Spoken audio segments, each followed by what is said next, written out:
Hey, here's a little review video on how to find the area of a rectangle.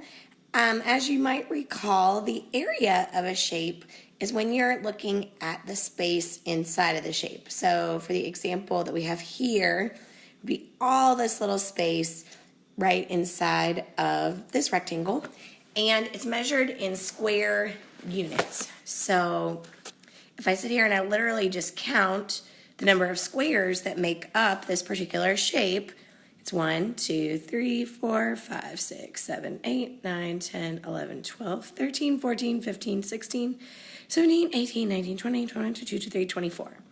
Okay, so the area is 24 units squared, and we do it in squared units because it's literally how many squares you get if you break it up. Well, the shortcut is to, instead of just doing all that counting like I just did, because that's kind of a pain, right, is to see how long it is and then multiply it by how wide it is. So if I counted 1, 2, 3, 4, 5, 6 units long, or I could count it this way, 1, 2, 3, 4, 5, and 6, either way, it's 6 units long, and then 1, 2, 3, 4 units wide. So you do 6 times 4, and you also get the same 24 square units.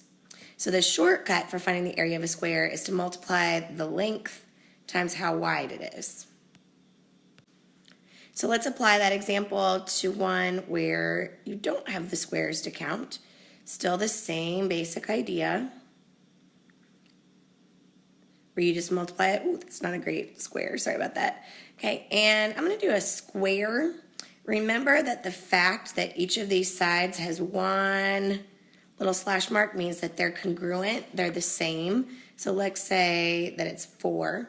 So then I would simply do, if that length is 4, that means the width must be 4, again because of this little mark right here that tells me the sides are congruent. So the area of this shape would be 4 times 4. It would be my length times how wide it is, which is 16. It doesn't give us the units, so we're just going to continue to say units squared.